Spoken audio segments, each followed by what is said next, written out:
कुछ साल पहले जब पैंडेमिक ने दस्तक दी तो फिल्म इंडस्ट्री जैसे स्टैंड स्टिल पर आ गई थी। थिएटर्स बंद थे, रिलीज अनिश्चित थी और बड़े बड़े सितारे भी वापसी के लिए सही मोमेंट का इंतजार कर रहे थे। खेल के नियम बदल चुके थे। उस सन्नाटे से निकलकर आज इवेंट सिनेमा के इस दौर तक पहुंचना और दुनिया भर में 3000 करोड़ की कमाई करना, ये सिर्फ एक नंबर नहीं है, ये डोमिनेंस है। क्योंकि कभी कभी किसी सुपरस्टार को प्रेडिक्ट करने के लिए आपको आंकड़ों की जरूरत नहीं होती। कभी कभी इंडस्ट्री वो देख लेती है जो दुनिया नहीं देख पाती। सालों पहले एक मंच पर एक यंग एक्टर खड़ा था, इमोशनल, शायद उस पल को पूरी तरह से प्रोसेस भी नहीं कर पा रहा था और उसके इर्द गिर्द भारतीय सिनेमा के सबसे बड़े आइकॉन्स ने रुक कर उसे नोटिस किया और उसे उस तरह से सराहा जो बहुत कम देखने को मिलता है। कोई ब्लॉकबस्टर स्ट्रीक नहीं थी, कोई बड़ा रिकॉर्ड नहीं था तो बस एक बिलीफ, और आज वो भरोसा प्रोफेसी जैसा लगता है। क्योंकि रणबीर सिंह ने पोस्ट कोविड एरा में ग्लोबल बॉक्स ऑफिस में 3000 करोड़ का आंकड़ा पार कर लिया। ये कोई नॉइज या सिर्फ हाइप नहीं है, बल्कि उनका कंसिस्टेंट इम्पैक्ट है। लेकिन ये जर्नी आसान नहीं थी। एक फेस ऐसा भी आया जब चीजें काम नहीं कर रही थी, फिल्में वैसी लैंड नहीं कर रही थी जैसी उम्मीद थी। धीरे धीरे नैरेटिव अगले बड़े स्टार से बदलकर डाउट में तब्दील हो गया। जो बदला वो सिर्फ फिल्में नहीं थी, बल्कि उसका स्केल था। ये बदलाव था सिर्फ रिलीज से लेकर एक इवेंट बनाने तक का, परफॉर्मेंस से लेकर इम्पैक्ट तक का, और एक स्टार से एक क्राउड पुलर बनने तक का। और इसी शिफ्ट के बीच सब कुछ पलट गया। जिस अभिनेता पर कभी सवाल उठाए जा रहे थे, आज वही फिर से कन्वर्सेशन को लीड कर रहा था। लेकिन असली कहानी उसी मन से जुड़ी है। एक युवा रणबीर सिंह ने इमोशनल, ग्रेटफुल होकर कहा था, सॉरी दोस्तों, मेरे लिए बड़ा ओवरवेलमिंग है। मैं बचपन से एक्टर बनना चाहता था और आज मैं यहाँ उन दिग्गजों शाहरुख खान और करण जौहर के साथ स्टेज शेयर कर रहा हूँ। ये बहुत ही सरील है।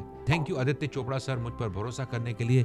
यह बैंड बाजा बारात की टीम के लिए, मॉम, डैड और मेरी खूबसूरत बहन रितिका, मैं जो कुछ भी करता हूँ आप सबको प्राउड महसूस कराने के लिए करता हूँ। Thank you very much. मैं आपसे वादा करता हूँ कि there is a lot more to come. और उसके बाद जो हुआ, उसने उस पल को अनफॉरगेटेबल बना दिया। शाहरुख खान ने आगे बढ़कर कहा था, हमारी फिल्म इंडस्ट्री में शायद 2 करोड़ की कमी थी और आदित्य चोपड़ा ने वह कमी इस एक्टर को लाकर पूरी कर दी। और फिर एक और मोमेंट आया। अमिताभ बच्चन ने मंच पर खड़े होकर स्पॉटलाइट खुद से हटाते हुए कहा, मैं स्क्रीन अवार्ड्स को धन्यवाद देना चाहता हूँ। मेरे लिए सबसे खुशी की बात यह है कि रणबीर मेरे ठीक बगल में खड़े हैं। अगर आप आज यहाँ नहीं भी होते तो मैं अपना ये अवार्ड आपको डेडिकेट करता। ऐसा अक्सर नहीं होता। इसे कहते हैं लेगेसी, जब दिग्गज भविष्य को पहचान लेते हैं। और सालों बाद वही रिकॉग्नाइजेशन आज वैलिडेशन बन चुकी है। फिल्म देखने के बाद करण जौहर ने लिखा, मैं ये फिल्म देखने के लिए और इंतजार नहीं कर सकता। मुझे गर्व है कि फ्रेटर्निटी के इतने सारे लोग साथ आकर इस फिल्म को सपोर्ट और प्यार दे रहे हैं। भारतीय सिनेमा के लिए ये यूनिटी देखना सुखद है। उन्होंने यह भी कहा कि रणबीर न केवल मेन स्ट्रीम बार को ऊंचा उठाते हैं, बल्कि एक नया मानक स्थापित करते हैं।